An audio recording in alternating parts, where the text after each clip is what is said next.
BJP সরকার হায় হায় হায় হায় অসম সরকার হায় হায় হায় হায় BJP সরকার হায় হায় হায় সরকার জলজীবন mission তদন্ত করো BJP সরকার জলজীবন mission তদন্ত করো বিজেপি হায় হায় হায় হায় হায় হায় তদন্ত লাগে সরকার হায় হায় জলজীবন আসনি তদন্ত লাগে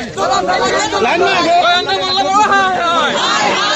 গোয়েন্দা মোল্লা বড় হায় হায় বিজেপি হায় হায়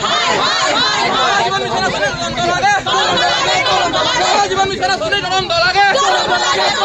গোয়েন্দা মোল্লা বড়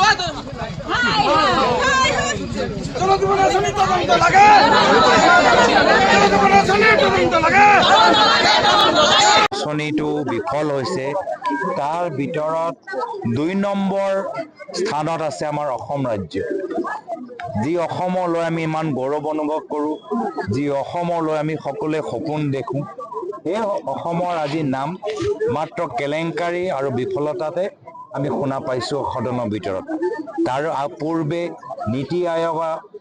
আমি শিক্ষা আৰু স্বাস্থ্যৰ ক্ষেত্ৰত তলৰ পৰা 2 নম্বৰ স্থানত এইখিনি কথাও আমি অৱগত হলো এতিয়া আমি গম পাইছোঁ যে আজি জল জীৱন আঁচনিৰ ভিতৰতো আটাইতকৈ বেছি কেলেংকাৰী ৰাজ্য থকা ভিতৰত অসম 2 নম্বৰ স্থানত আৰু এই বিভাগৰ দায়িত্বত কোন আছে হিমন্ত বিশ্ব শৰ্মা ডাঙৰীয়া এজন ঘনিষ্ঠ মন্ত্ৰী সেইকাৰণে ৰাইজে এইবাৰ স্পষ্ট মনৰে সিদ্ধান্ত লৈছে যে আৰু 10 বছৰ হিমন্ত বিশ্ব শৰ্মা ডাঙৰীয়া মুখ্যমন্ত্ৰী হিচাপে চাবলৈ নিবিচাৰে যিগৰাকী নিজকে এজন ৰজা ভাবে এই অহংকাৰী ৰজা ৰাজত্ব অসমৰ ৰাইজে নিবিচাৰে আহাবাৰ কংগ্ৰেছৰ নেতৃত্বৰ চৰকাৰ আগুৱাই এখন চৰকাৰ যি চৰকাৰ নিজকে সেৱকৰ দৰে ব্যৱহাৰ কৰে সেই সেৱকৰ দৰে এটা কাম কৰা চৰকাৰ অসমৰ জনসাধাৰণে বিচাৰে আৰু আজি আমি এটা সিদ্ধান্ত লৈছোঁ যে অসমৰ চুকে কোণে য'ত য'ত জল জীৱন আঁচনি বিফল হৈছে তাত প্ৰদেশ কংগ্ৰেছে গৈ ষ্টিকাৰ লগাব আশা কৰোঁ যে কেন্দ্ৰীয় চৰকাৰ ৰাজ্য চৰকাৰ নিৰীক্ষণ কৰিব য'ত য'ত আমি ষ্টিকাৰ লগাইছোঁ তাত তেওঁলোকে সেই আঁচনিবোৰ শুদ্ধ কৰিবলৈ বাধ্য হ'ব এইখিনি এই বিষয় লৈ মই আগতেও কৈছোঁ যে চাৰ্জশ্বিট যিমান আমি অধিবক্তাসকলৰ পৰা আমি শুনিবলৈ পাইছোঁ যথেষ্ট দুৰ্বল এই চাৰ্জশ্বিট যোগেদি মই পূৰ্বেও কৈছোঁ যিবোৰ সন্দেহ যে শ্যাম কানু মহন্তক কেনেদৰে ৰিহাই দিব পৰা যায় সেয়াৰ বাবে এটা ৰণকৌশল আৰু লগতে যি মূল ব্যক্তি যিসকলৰ নাম চাৰ্জশ্বিটৰ ভিতৰত অন্তৰ্ভুক্ত হ'ব লাগিছিল বহুত মূল ব্যক্তি বহুত মূল খলনায়কসকলৰ নাম এই চাৰ্জশ্বিটৰ ভিতৰত নাই তো সেইকাৰণে আজিও যে আমি ন্যায় পাম ইয়ালৈ বহুতৰ মনত প্ৰশ্ন বহুতৰ মনত সন্দেহ একে সন্দেহ আমাৰ মনতো আছে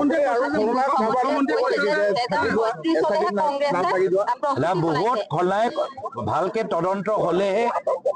আমি মূল খলনায়কৰ নাম আমি ক'ব পাৰিম যেতিয়া তদন্তই আজি আমি দেখা পাইছোঁ যে বহুত ক্ষেত্ৰত তদন্ত আজি অধিবক্তাসকলে কৈছে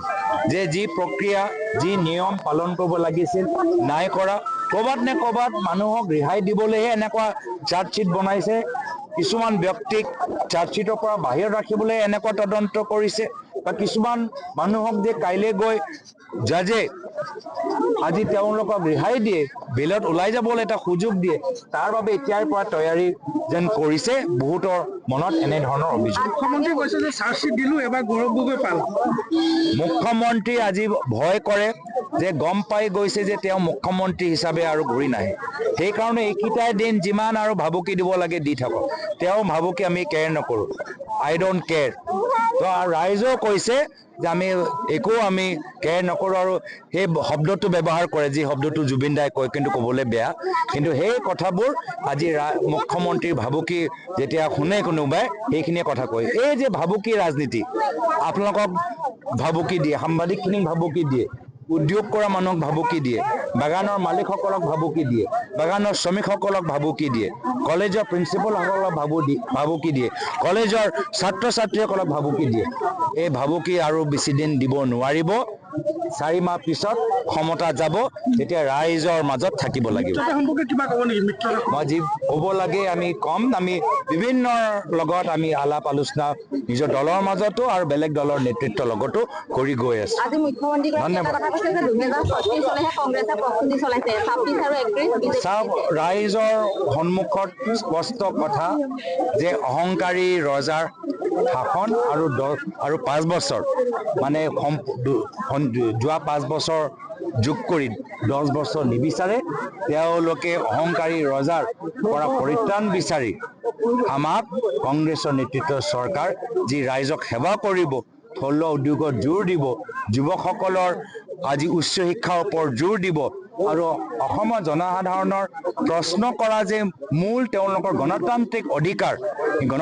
অধিকাৰ ঘূৰাই আনিব, এনেকুৱা এটা চৰকাৰ বিচাৰে।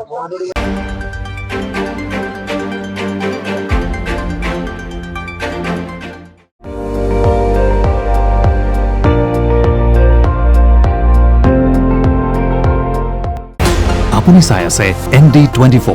সৰ্বশ্ৰেষ্ঠ নহয় সৰ্বোত্তমৰ দৌৰত।